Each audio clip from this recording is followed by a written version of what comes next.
আসসালামু আলাইকুম। জামাতের কৌশলে একের পর এক বিজয়, বিএনপিতে হতাশা।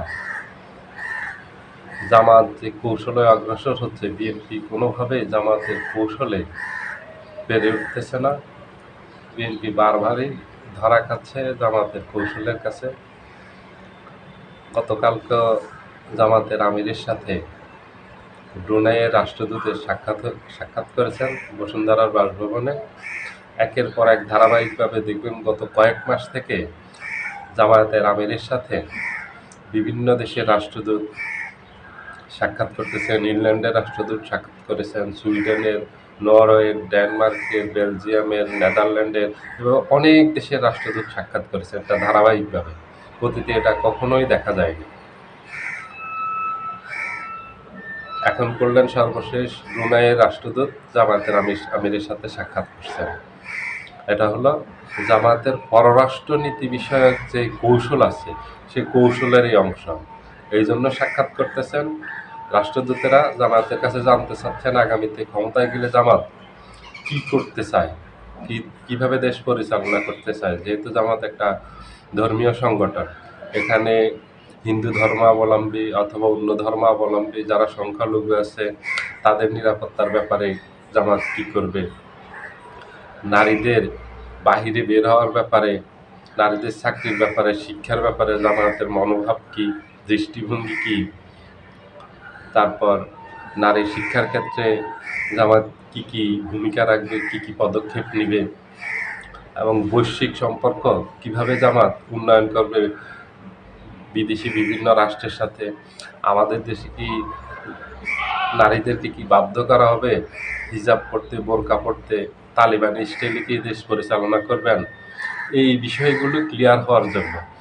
আর একটা দেশের, বিভিন্ন দেশের রাষ্ট্রদূতরা একটা রাজনৈতিক দলের প্রধানের সাথে বারবার বৈঠক করেন এই জন্য, যখন দেখেন যে ওই দলটার ক্ষমতায় যাওয়ার সম্ভাবনা প্রচুর, সবচেয়ে বেশি সম্ভাবনা থাকে, তখন ধারাবাহিকভাবে একটা দেশের পর একটা দেশ সাক্ষাৎ করতে থাকে এবং তাদের নিজস্ব কিছু স্বার্থ থাকে। তাদের নিজস্ব স্বার্থগুলো নিয়ে তারা আলাপ আলোচনা করে, বৈশ্বিক সব ব্যাপারে আলোচনা করে। এতক্ষণ যে কথাগুলি বললাম, ধর্মীয় সংখ্যালঘু যারা আছে তাদের ব্যাপারে জামাতের কী ভূমিকা থাকবে, ওরা কী পদক্ষেপ নেবে, তারপর নারী শিক্ষার ব্যাপারে, নারীদের বোরকা পরা, হিজাব পরার ব্যাপারে কি তালেবান স্টাইলে দেশ পরিচালনা করবে, নাকি দেশে কি গান বাজনা এগুলি করতে দিবে, সিনেমা হল বন্ধ করে দিবে, সাংস্কৃতিক অনুষ্ঠান বন্ধ করে দিবে এগুলি।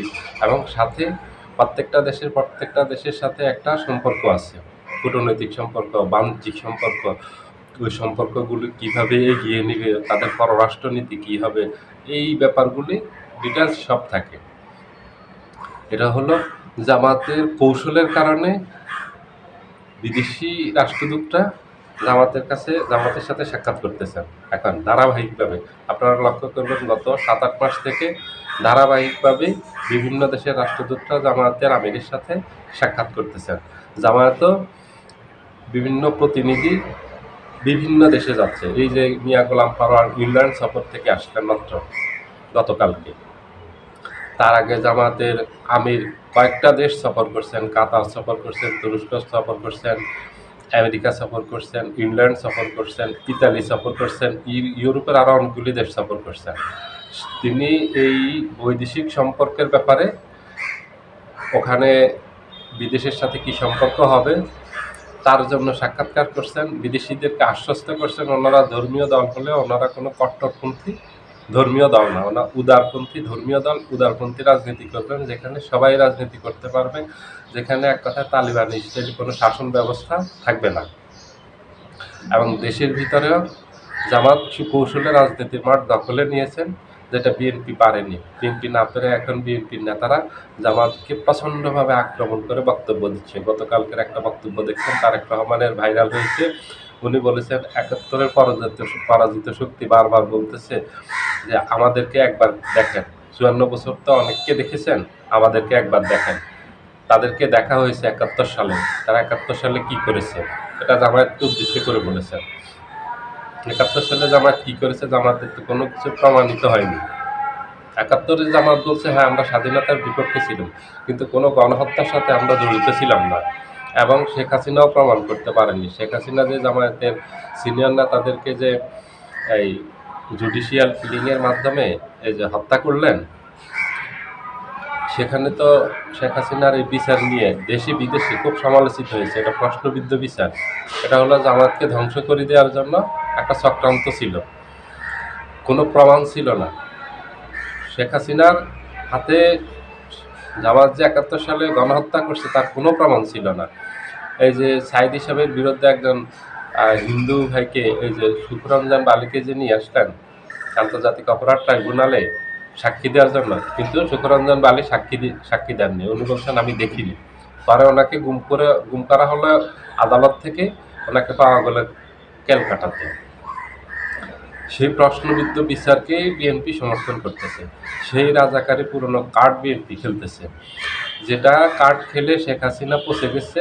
শেখ হাসিনা ক্ষমতা ছেড়ে না, দেশ ছেড়ে পালিয়েছে। পুরো আওয়ামী লীগ পালিয়েছে দেশ ছেড়ে।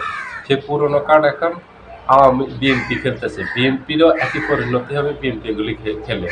বিএনপির যেটা করা দরকার ছিল, রাজনীতিতে সুন্দর একটা পরিবর্তন আনা দরকার ছিল, গুণগত পরিবর্তন আনা দরকার ছিল, পরিবর্তনের একটা রাজনীতির দরকার ছিল, নতুন একটা রাজনৈতিক ব্যবস্থা আনার প্রয়োজন ছিল, যা বিএনপি করেনি। ৫ই আগস্টের পর বিএনপির কাছে অনেক বড় সুযোগ ছিল করার এবং রাজনীতির মাঠ বিএনপির দখলে রাখার। বিএনপি সেটা পারেনি। বিএনপি সেখানে ব্যর্থ হয়েছে। বিএনপির ব্যর্থতার কারণে রাজনীতির মাঠ জামায়াতের কাছে চলে গেছে। এখন বিএনপি মহা টেনশনে পড়ে গেছে। বিএনপির নেতাদের মাথা খারাপ হয়ে গেছে। সেই তারেক রহমান থেকে শুরু করে মির্জা ফখরুল ইসলাম আলমগীরের গতকালকের বক্তব্য আপনারা দেখেছেন, যে ধর্মীয় একটা মৌলবাদী গোষ্ঠী দেশে বিশৃঙ্খলা তৈরি করতে চায়। ধর্মীয় মৌলবাদী গোষ্ঠী বলতে কাকে বুঝিয়েছে? এখানে জামায়াতের নেতৃত্বাধীন যে ৮ দলীয় জোট আছে তাদেরকে বুঝিয়েছে। আর অন্যরা তো তাদের সাথে নাই। অন্যরা হচ্ছে কিছু দল বিএনপির সাথে আছে, ধর্মীয় দল, তারা মৌলবাদী না। এখন জামাত হচ্ছে তাদের মাথা ব্যথার কারণ রাজনীতির মাঠ পুরোপুরি কৌশলে জামাত দখলে নিয়ে নিয়েছে। সাথে বিদেশি যেই সম্পর্ক, বিদেশিদেরকে বুঝাতে সক্ষম হয়েছে জামাত যে আমরা আসলে সবাই নিরাপদ থাকবে, বিদেশের সাথে উদার পররাষ্ট্রনীতি থাকবে, কারোর সাথে কোনো বৈরিতা নয় এবং কোনো কট্টর ধর্মীয় শাসন আমরা দেশে কায়েম করব না। এই জন্য সকল বিদেশি রাষ্ট্রদূতরা যে জামাতের সাথে, আমিরের সাথে সাক্ষাৎ করতেছেন, এটা নিয়ে বিএনপির মাথা খারাপ হয়ে গেছে যে ক্ষমতায় তাহলে তো জামাত চলে আসছে। কারণ ক্ষমতা আসার পূর্ব লক্ষণ হলো বিভিন্ন দেশের রাষ্ট্রদূত আপনার সাথে ঘন ঘন সাক্ষাৎ করবে। এক দেশের রাষ্ট্রদূত একাধিকবার সাক্ষাৎ করতে পারে আপনার সাথে। এবং দেশের রাজনীতির মাঠ, নির্বাচনী মাঠ বিএনপির দখলে চলে গেছে। দুঃখিত, জামায়াতের দখলে চলে গেছে। দুইটা কারণে বিএনপির মাথা এখন অনেক খারাপ হয়ে গেছে। বিএনপির সিনিয়র নেতৃবৃন্দ তারেক রহমান থেকে শুরু করে সবার, তারেক রহমান, মির্জা ফখরুল ইসলাম আলমগীর, মির্জা আব্বাস, সালাউদ্দিন আহমেদ, সবাই এদের মাথা খারাপ হয়ে গেছে। ১ নম্বর রাজনীতির মাঠ বিএনপির দখলে নেই। ২ নম্বর পররাষ্ট্রনীতিতে ব্যাপক সাফল্য পেয়েছে জামায়াত ইসলামী গত ১৬ মাসে, যেটার ফল হলো অসংখ্য দেশের রাষ্ট্রদূত জামায়াতের সাথে সাক্ষাৎ করতেছে। এটা তো আর বিএনপি বন্ধ করতে পারতেছে না। এই জন্য বিএনপির এখন মাথা খারাপ হয়ে গেছে জামায়াতকে নিয়ে। জামায়াত আগামী ক্ষমতায় যাওয়া নিশ্চিত। জামায়াতের কৌশলে না পেরে বিএনপি এখন আবল তাবল যেসব বক্তব্য আছে দিচ্ছে, দিয়ে রাজনীতির মাঠ ঘোলাটে করে একটা পায়দা নেওয়ার চেষ্টা করতেছে। বিএনপি এখানেও সফল হবে না, ব্যর্থ হবে। সবাই ভালো থাকবেন। আল্লাহ হাফিজ।